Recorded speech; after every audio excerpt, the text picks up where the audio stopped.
Amigo del campo, ¿cómo le va? Con el saludo que ya nos caracteriza, estamos dando inicio a esta nueva emisión de Cambio Agropecuario. Hoy estamos en Finca 13 de septiembre, por gentileza de nuestra amiga, la señora Gladys Fernández. Desde aquí vamos a presentar cada una de las notas que conforman la presente emisión de nuestro programa. Estos son los títulos más importantes de Cambio Agropecuario.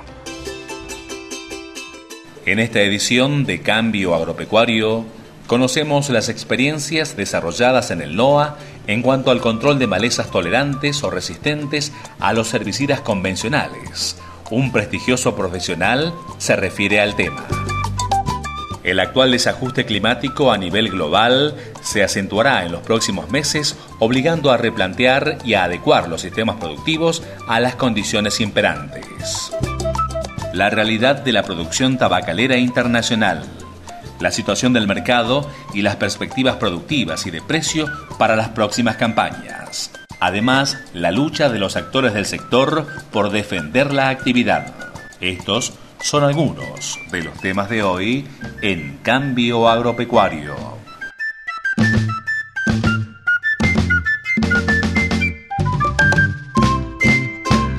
Vamos a iniciar esta edición de Cambio Agropecuario dialogando con uno de los técnicos de la Estación Experimental Agroindustrial Obispo Colombres de la provincia de Tucumán. Se trata del ingeniero Ignacio Olea. Él hace referencia a continuación a las experiencias en el control de malezas plaga en los cultivos extensivos.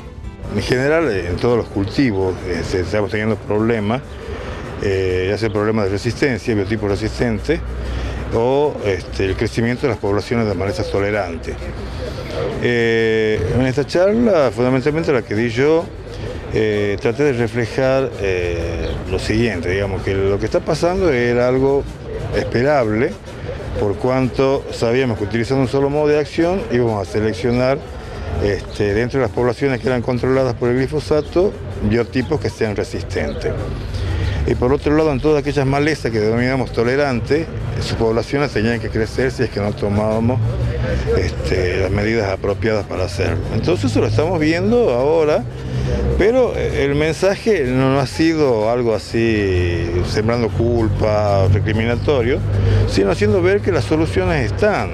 Lo que hay que producir es un cambio interno, reconociendo que las situaciones han llegado a un límite, pero esto bien no es algo tan desesperante, tan extremo, que hay muchas cosas que se pueden hacer todavía, uno para detener esa expansión y para mejorar los sistemas, y todo esto va a caer en algo que es muy importante, en mantener en vigencia la sustentabilidad del glifosato, que sigue siendo una herramienta fundamental para el manejo de los sistemas.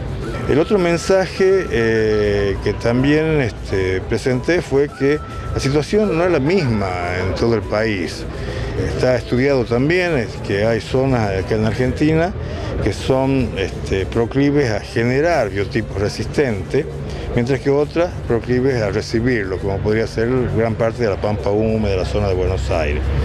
Entonces, también mostré cómo se están distribuyendo los recursos de investigación, recordando que cada zona tiene que preocuparse de sus problemas, que somos pocos, tenemos que unirnos mucho más, pero tenemos que tratar de preservar la productividad de todo el sistema sin dejar de contemplar otros aspectos como podría ser el suelo, que también es alguna referencia, la conservación del suelo, pero bajo ningún punto de vista he puesto, dado una imagen apocalíptica, sino de que se va a costar un poco más.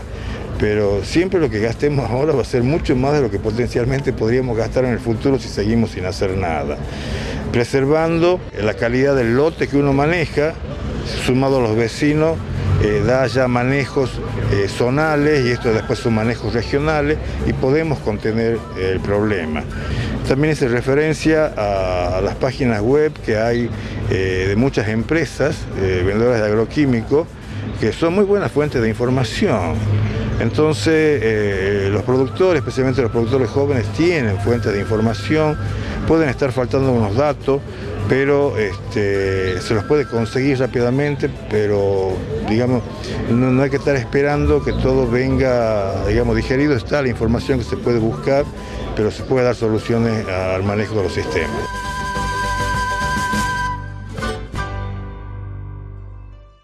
malezas tolerantes o resistentes a los herbicidas normalmente utilizados en los cultivos extensivos. Las experiencias de las últimas campañas en el norte del país. Estamos dialogando con el ingeniero Ignacio Olea, con quien seguimos charlando en los próximos bloques de Cambio Agropecuario. Porque ahora vamos a hablar con el director ejecutivo del IDGA. Él es el licenciado Antonio Bruñosa, quien hace referencia a este análisis global que se ha dado de la situación actual de la producción tabacalera a nivel mundial en la última reunión celebrada en la provincia de Salta. El mercado que abastecemos está en crecimiento. La demanda mundial, por motivos demográficos y de ingreso en Asia sobre todo, está creciendo. Sabemos que va a crecer en las próximas 2 décadas como mínimo, probablemente más, lo que quiere decir que el sector tiene un futuro estable y garantizado. Por lo tanto, por otra parte, como estamos empezando a tener alguna competencia con culturas que también pueden llevar productores a poner su cabeza pensando en ellas, estamos teniendo una competición por la parte de la demanda que está haciendo subir los precios. Vamos a ver si conseguimos que los crecimientos de los precios consigan pasar los crecimientos de los costes de producción, que por encuentro todavía no es el caso, pero esto es una visión optimista del futuro que creemos que es positiva y sostenible. Tenemos una preocupación muy grande, hemos analizado muy bien, porque tenemos una amenaza por la parte del sector de la salud que no habíamos tenido hasta hoy. La OMS, la Organización Mundial de Salud, ha hecho un convenio marco para controlar el consumo de tabaco, lo que a nosotros no nos tenía inquietos, porque eso es una preocupación que consideramos perfectamente justificable, pero ha llegado ahora a la producción. Tienen una idea que reputamos de absurda, que es que el consumo puede bajar si se baja la producción. Y hemos tenido que explicar a quien nos oye, que nos escucha, que si Brasil mañana reduce su producción a la mitad, Estados Unidos, Zimbabue, Argentina, Malawi podrían suplir eso en 2 años, sin problema, porque esos países no han ratificado, como Argentina no ha ratificado el convenio marco, y entonces la producción bajaría en un país, subiría en otro. El fumador no tendría problema ninguno para abastecerse de cigarrillos.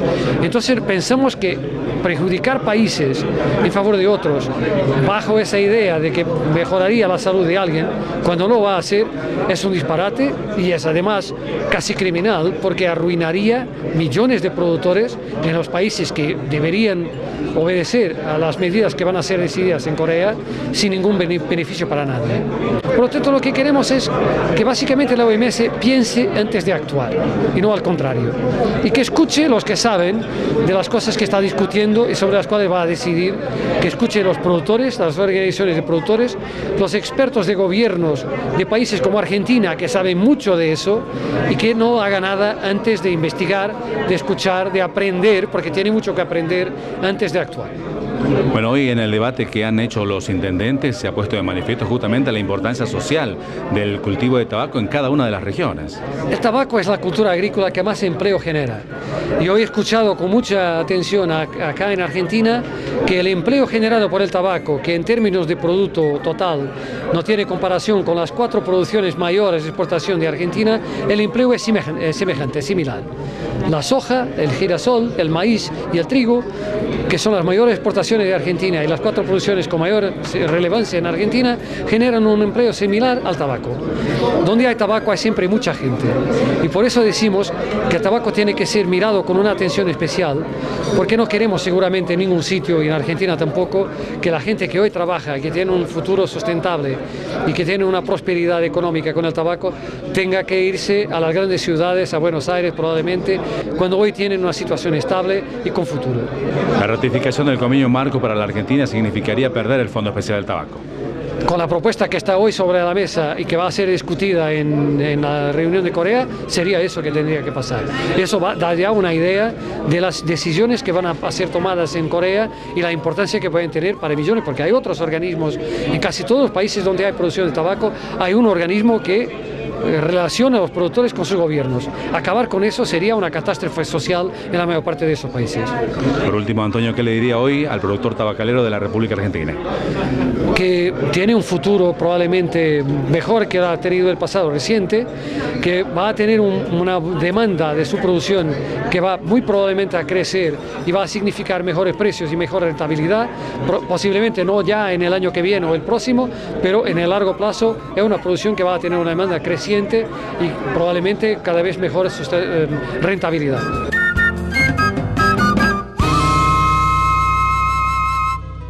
La última reunión del ITGA para analizar la situación global de la producción tabacalera y estas perspectivas comerciales y productivas realmente muy interesantes para la actividad.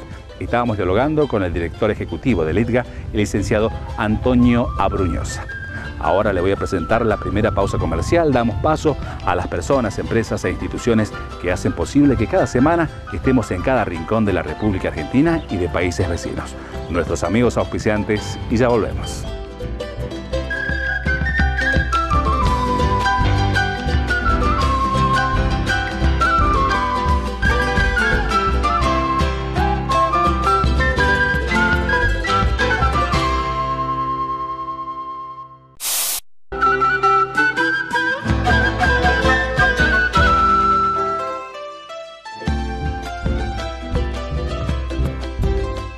Vamos a iniciar este segundo bloque de Cambio Agropecuario con una nota que nos llama a la reflexión. Se la hicimos al doctor Juan Leonidas Minetti, director del Laboratorio Climatológico Sudamericano. Él hace un análisis de la situación actual de la climatología a nivel mundial. Preste mucha atención a esta nota. La situación es harto complicada. Complicada porque lo que ocurre en un instante dado en el clima depende de básicamente tres factores: factores largoplacistas, factores medioplacistas y factores cortoplacistas. Los factores cortoplacistas son bastante aleatorios, lo dejamos, digamos, que lo expliquen los servicios meteorológicos oficiales de cada país, que tienen, digamos, desarrollado modelos y métodos de pronóstico y además un background, digamos, de experiencia importante, como lo tiene, por ejemplo, el Servicio Meteorológico Nacional de Argentina o cualquier otro de Sudamérica. Cuando hablamos de cuestiones medioplacistas, entonces ya nos remontamos a oscilaciones que afectan el clima de Argentina, como por ejemplo la del ENSO, que es el Niño Southern Oscillation, que se está presentando con una fase de temperaturas altas en el Océano Pacífico. Y entonces todo el mundo cree de que Argentina va a ser una panacea en cuanto a lluvias, porque el Niño, que en general produce aumentos de precipitaciones en la primavera, corre el epicentro de las precipitaciones más hacia la primavera en vez de hacia el verano, y esto en general lo dan todos los modelos, tanto los del centro europeo como el IRI de Estados Unidos, muestra en general más precipitaciones para el este de Argentina en el periodo primaveral, y ya tuvimos algunos ejemplos de esto con las superficies inundadas en la provincia de Buenos Aires.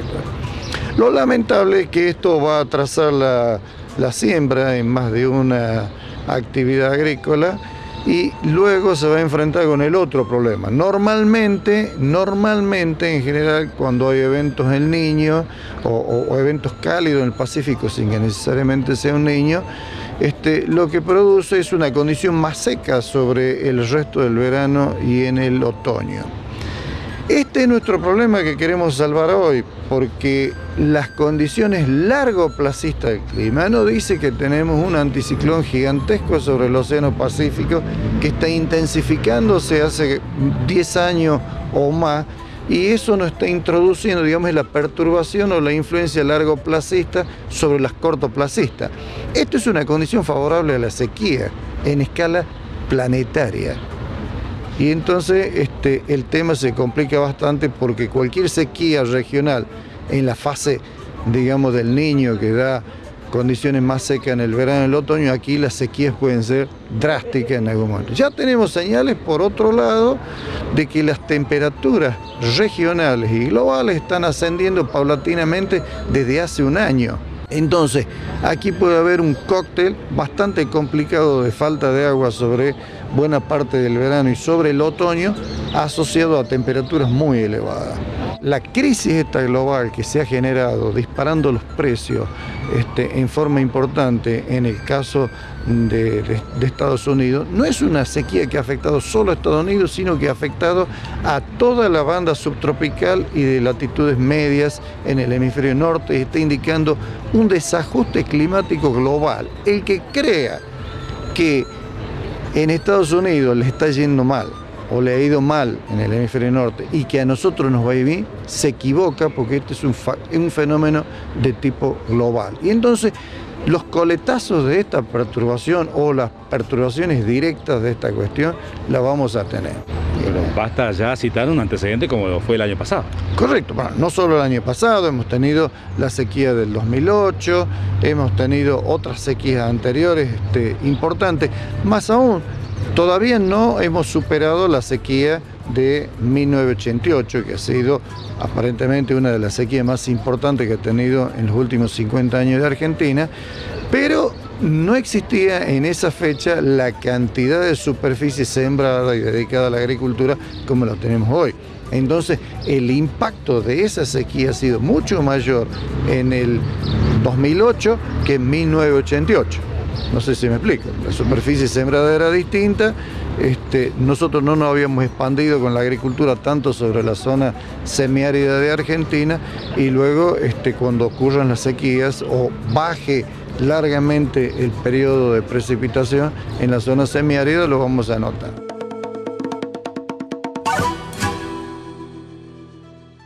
Situación complicada para las proyecciones agrícolas en todo el mundo. Las condiciones climáticas hoy están resultando un tanto adversas para el desarrollo de las actividades agrícolas. La afirmación la hacía el doctor Juan Leonidas Minetti, director del Laboratorio Climatológico Sudamericano. Con él seguimos dialogando en los próximos bloques de Cambio Agropecuario. Ahora retomamos la charla que hemos mantenido con el ingeniero Ignacio Olea, uno de los técnicos de la Estación Experimental Agroindustrial Obispo Colombres, que nos está hablando hoy de malezas plaga en cultivos extensivos. Conocer efectivamente la especie para determinar su método de control. Conocer la biología de una especie entra dentro de lo que podría ser las estrategias para el manejo integrado, porque puedes ubicar mucho mejor un herbicida o el tipo de herbicida que puedes tomar, ¿me entiendes? Entonces, la estrategia es limitar la cantidad de semillas. Ahora, ¿cómo lo hacemos? Hay diferentes medios para lograrlo. Hay situaciones, por ejemplo, hemos recomendado, en el caso de sorgo de Alepo, en el norte, arrancarle las panojas a mano, en los focos iniciales. Es una estrategia de manejo también. El tema es no cerrarse en que no tengo ninguna solución y dejarlo al campo. También el otro error es no mirarlo al campo, no ver qué se viene, qué está evolucionando. Las malezas, a diferencia de, por ejemplo, las plagas de insectos, las malezas tienen un crecimiento lento, por eso es que uno puede augurar, sí, si pasa lo mismo que en Australia, que en Estados Unidos, quizás dentro de 1 o 2 años para tal especie puede haber un determinado crecimiento que sea un problema. Pero si somos, digamos, conscientes y somos responsables, podemos lograr prolongar la vida útil del glifosato y contener, no estoy hablando de control porque eso no, digamos, pero contener o demorar esta expansión exponencial que pueden tener algunos biotipos resistentes y cuando no también algunas malezas tolerantes si persistimos con el sistema de manejo, ¿no? A veces el productor hace hincapié en el problema y no en la solución del problema. Y quizá ahí comienza justamente el mayor problema. Claro, más o menos eso, cuando decimos que digamos estudiar cuál es la estrategia, es decir, cómo produce la semilla, cuándo germina la semilla, es conocer al enemigo, en otras palabras. Si no lo conoces, estás ciego, y no puedes elegir bien un herbicida, aplicarlo bien. Pero hace falta mirar el campo, hice mucho énfasis también en el monitoreo. Y también de lo que hablé en el caso, que muchas veces se habla de los arriendos y todo eso, es que los propietarios de los campos, es decir, que van arriendo, debieran contratar los servicios de técnicos especializados, que sean una suerte de auditores del estado de su campo. Tenemos que cuidar todo esto, las malezas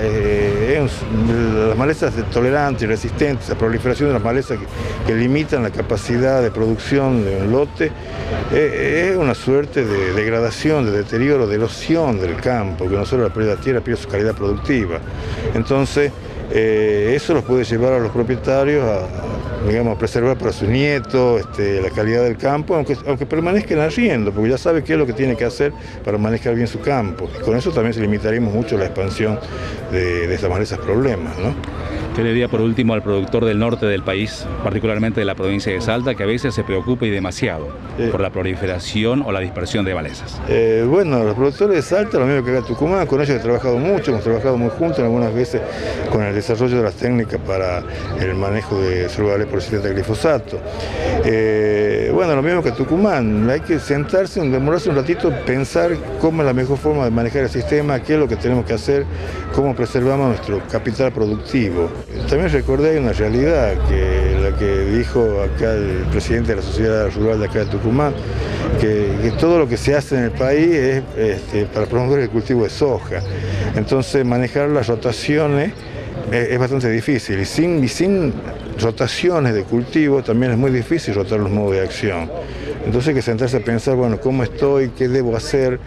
Quizás al margen un poco de la rentabilidad que pueda tener con el cultivo o de lo que lo están induciendo a hacer con diferentes medidas, ¿no? Incrementar el ingrediente activo por hectárea no significa obtener mejores resultados.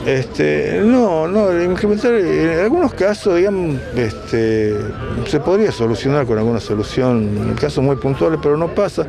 En general, el mensaje que siempre doy es que el ingrediente activo es lo que dice el marbete.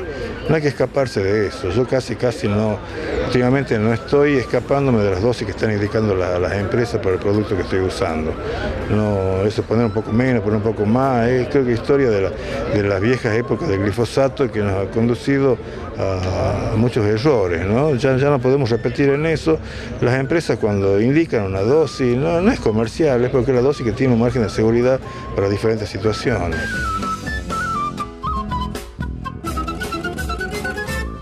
Y a veces la solución está más al alcance de la mano de lo que nosotros pensamos, tal cual lo decía el ingeniero Ignacio Olea. Él nos estaba hablando de malezas plaga en los cultivos extensivos. Ahora le presento nuestra segunda pausa comercial. Volvemos enseguida.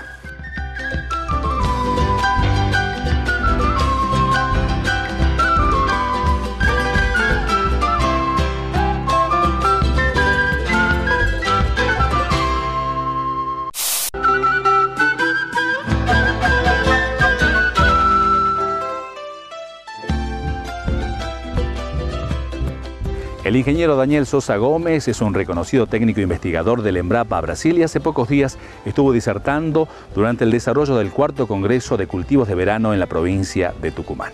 Allí hizo referencia a las plagas comunes en los cultivos de soja de Argentina y Brasil. Fui invitado por la estación experimental para hacer una charla aquí sobre los problemas que son comunes de plagas en Brasil y aquí en la región, ¿no?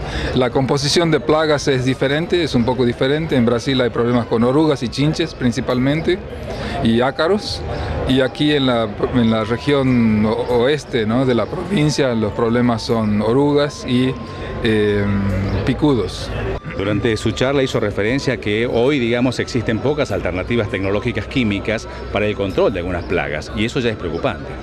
Sí, en realidad el problema es de que los productos que se han usado frecuentemente con el tiempo van perdiendo su capacidad de control por alteraciones de las plagas que quedan menos susceptibles. Es como el caso de superbacterias en hospitales. Si nosotros abusamos del uso de antibióticos, va a ser más difícil controlar bacterias en el futuro. Entonces, así, de la misma manera, el uso de insecticidas tiene que ser realizado de forma racional, en el momento oportuno, con la dosis correcta, y saber si la plaga es realmente susceptible a aquel producto. Bueno, evidentemente, digamos, esto llama a la reflexión de los productores a hacer correctos monitoreos para determinar el momento y la forma de aplicación. El momento oportuno de control está estrechamente asociado con el monitoramiento, con el muestreo que es lo que ayuda a decidir cuál es el momento de aplicación del producto. En la provincia de Salta, digamos, en los últimos años el complejo de picudos ha tenido una presión realmente importante. Es un problema relativamente localizado, ¿no? Porque es una región del oeste de Tucumán y sudoeste de Salta. Y según comentarios de la gente de la estación experimental, la plaga se está expandiendo, ¿no? Entonces sí, es una situación que lleva preocupación, ¿no? ¿Qué recomendaciones se pueden hacer justamente a esos productores para evitar el ingreso de estas plagas a su campo? En algunos casos la plaga ya está, entonces no es adoptar medidas racionales de control, siempre consulte un agrónomo para tomar las decisiones, ¿no? Y hay gente que ya está estudiando la plaga y la conoce bien, entonces yo creo que la estación experimental es una buena fuente de información y tiene gente bastante preparada y con información para ayudar en este caso, ¿no? del picudo. Seguramente conocer el ciclo biológico de la plaga y, digamos, sus distintas descendencias va a permitir un control efectivo. Claro, conocen el ciclo biológico de la plaga en los momentos que hace la emergencia de los adultos que infectan el cultivo, tienen informaciones sobre productos, entonces es siempre adecuado consultar la gente que tiene la información, ¿no? Que en este caso es la experimental. ¿Cuáles han sido las preguntas recurrentes del público asistente a este congreso respecto justamente de todo esto? Las preguntas recurrentes, normalmente todo es basado en insecticidas, ¿no? ¿Cuáles insecticidas aplicar? ¿Qué dosis? Pero el problema es más allá, ¿no? Es conocer bien la plaga, saber cuáles son los talones de Aquiles y desarrollar aquellas técnicas que permitan un menor uso de insecticidas. Por ejemplo, es un aspecto interesante es estudiar feromonas de estos insectos, ¿no? Para ver si es posible hacer una captura y saber en el momento que están colonizando el cultivo y cuándo está ocurriendo la emergencia y cuándo ocurren los picos de población para efectuar la aplicación de una forma adecuada.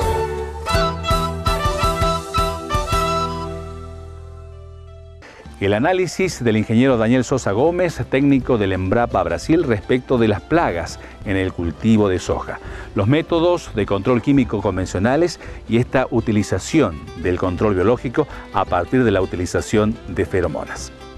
Ahora vamos a hablar de clima, vamos a darle continuidad y conclusión a la nota que hemos logrado con el doctor Juan Leonidas Minetti. Evidentemente, las condiciones climáticas llevan a hacer reflexionar a los productores y a los gobiernos acerca de proyectar las nuevas campañas agrícolas. El inicio de la sequía del 2003 para acá, nosotros lo tenemos ya claramente detectado, que es una perturbación en la cual la PDO, que es la Pacific Decade Oscillation, que es un poco la condición térmica superficial en gran escala del Océano Pacífico, no es ajena a esto.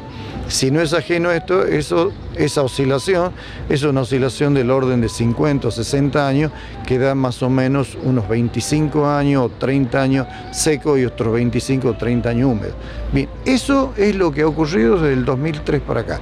Es un clic, un quiebre de la condición. Esos largos periodos lluviosos que hemos tenido, esos excedentes hídricos que hemos observado en la década del 70, del 80 y del 90, yo creo que al menos hasta que yo me muera, no creo que vaya a verlo nuevamente.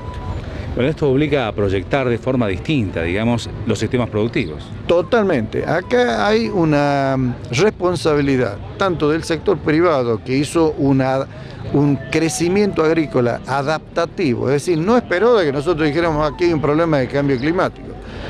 Directamente empezó a precipitar más y el sector privado se lanzó a ocupar tierras semiáridas para hacer agricultura porque era un buen negocio. Además también había una coyuntura internacional, una mayor demanda de proteína blanca, etcétera, etcétera. Eso por un lado. Y por otro lado, el Estado, que tiene el poder de policía del uso del suelo, yo veo que estuvo casi ausente.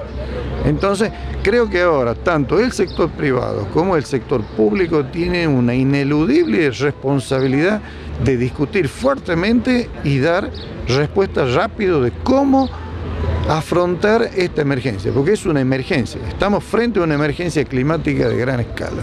Además de todo esto, el hecho de que la biotecnología ha permitido nuevos varietales que permiten, digamos, el cultivo en zonas que hasta hace poco tiempo eran impensadas. Totalmente, el tema de la siembra directa, el tema, bueno, ahora están saliendo plantas genéticamente resistentes a la sequía, pero aún así, digamos, usted puede, desde el punto de vista genético, yo no entiendo mucho de plantas, pero yo me imagino de que lo que puede hacer una planta resistente a la sequía es sobrevivir en el periodo de sequía, pero los niveles de productividad que puede dar esa planta van a ser menores. Por último, su recomendación, su mensaje hacia los productores que en este momento nos están viendo. Yo siempre le digo a las empresas que asesoro, yo le digo de que no hay un mal pronóstico, en realidad hay información calificada para la toma de decisión. En este caso, ¿cuál es la decisión? Bueno, reconvirtamos lo que es agrícola a ganadería en la zona semiárida como era antes, tomemos las precauciones necesarias para guardar y almacenar agua, digamos, utilicemos una estrategia de manejo que guarde más agua en el suelo para momentos críticos. Sembremos haciendo estrategias como si fuera a haber sequía, aunque no lo hubiera, digamos, con siembras escalonadas. Hay un montón de factores. Yo no soy agrónomo, pero evidentemente yo conversando con ellos me doy cuenta de que se pueden implementar un montón de estrategias para sobrellevar, digamos, un largo periodo seco.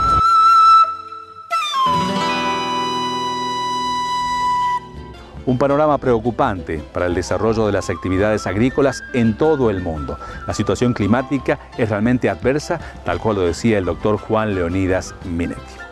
Ahora le voy a presentar nuestra última pausa comercial. Ya llega Luli López Arias con nuestra sección Hoy en la Cocina. No se vaya.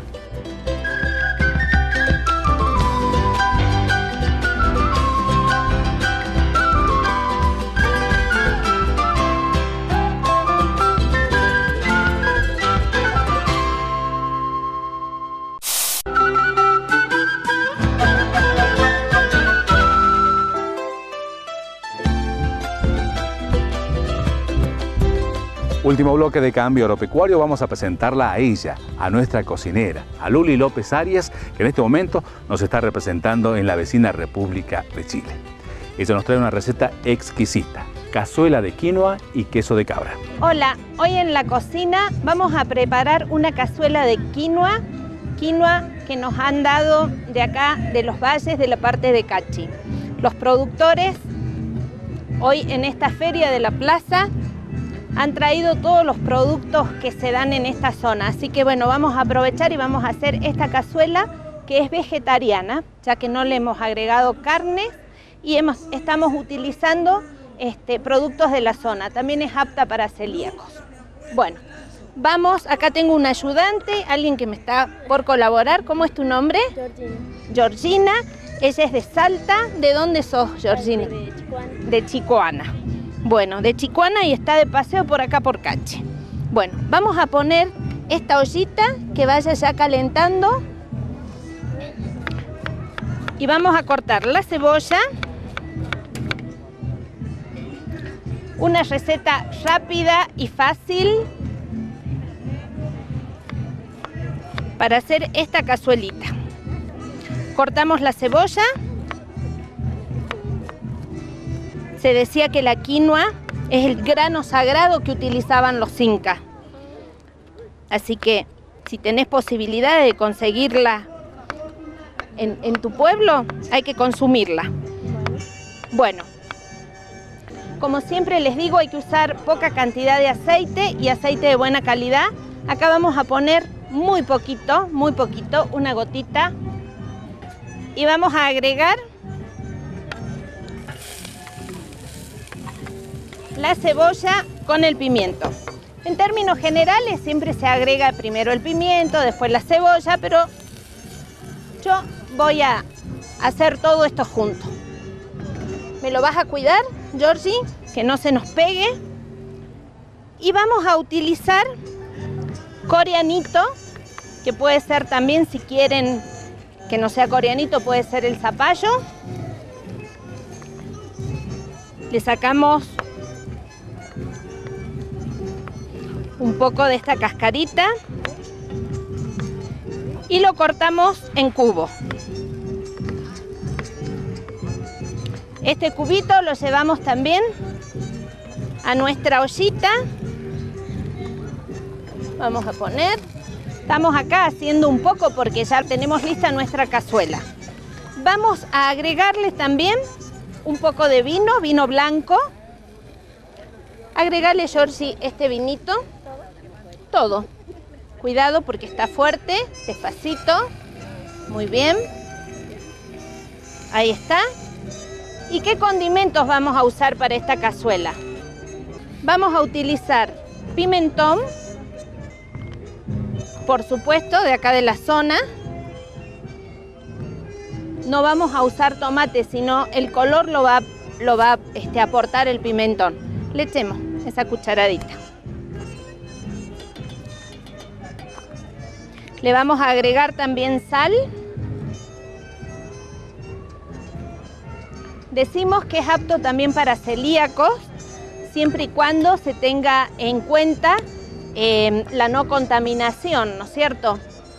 Si tenemos el buen cuidado de que no vaya a haber contaminación con productos de trigo, este plato es apto para celíacos. Bueno, entonces ya agregamos los condimentos. Vamos a ponerle también un poquito de ají para que tenga, no que sea picante, pero que tenga un dejo de picor. Sí, muy poquito. Bueno, y vamos a utilizar quinoa. En este caso, la quinoa que vamos a utilizar no necesita un lavado previo porque ya está semi lavada. Voy a poner acá un poquito para que vean. La quinoa, cuando compramos a granel, tenemos que limpiarla. Y siempre es conveniente, algo claro abajo, separamos y vamos limpiando de las impurezas que puedan tener. Como antiguamente se hacía, bueno, no antiguamente, hasta no hace mucho se hacía con el tema, por ejemplo, de los porotos, las lentejas. Una vez que tenemos limpia, acá por ejemplo hay una pequeña impureza. A veces estas impurezas no son impurezas sino mini piedritas que cuando vamos a comer se siente, entonces hace que el producto no sea de tan buena calidad. Una vez que tenemos limpia la quinoa, la llevamos a lavar. La lavamos, con la mano la vamos refregando con cariño y vamos a lavarla mínimo son 6-7 veces hasta que el agua quede limpia. Porque lo que estamos haciendo con estos lavados es retirando la saponina que cubre el grano.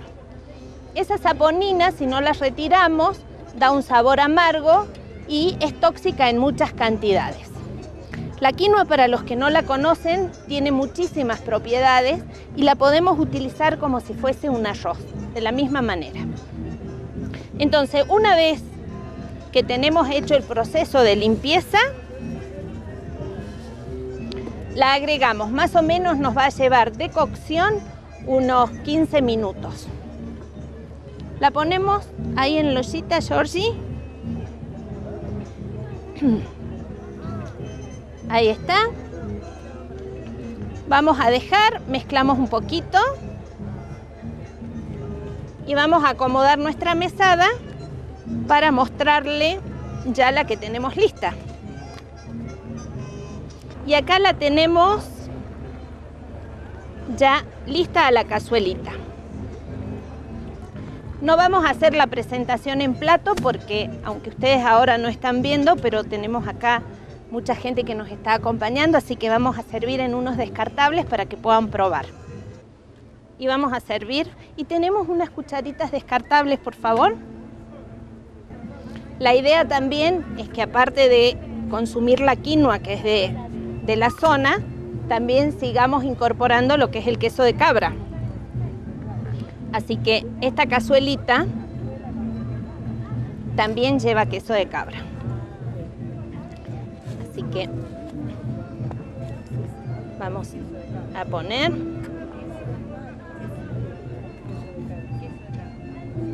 Ahí está. Y le vamos a poner un poquito de color. Las puntas de la cebollita de verdeo para adornar.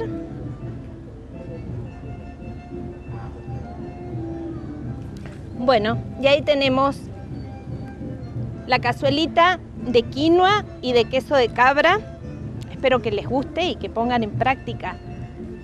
Si no es con quinoa, por lo menos con arroz. Gracias por acompañarnos.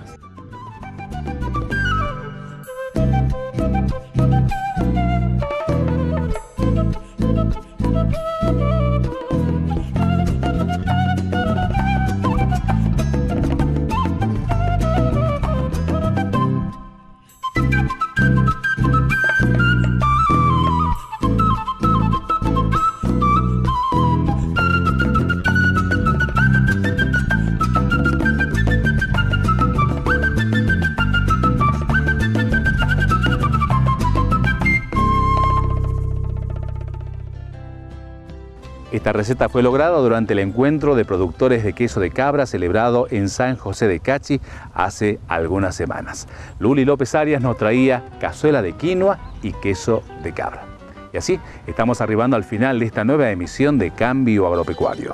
Si usted quiere comunicarse con nosotros, puede hacerlo al número telefónico que en este momento está apareciendo en pantalla o bien dirigirse a nuestras direcciones electrónicas, las cuales son cambioagropecuario@fibertel.com.ar o bien cambioagropecuario@hotmail.com. A usted lo voy a encontrar dentro de 7 días en los horarios y canales que ya conoce a lo largo y a lo ancho de la República Argentina.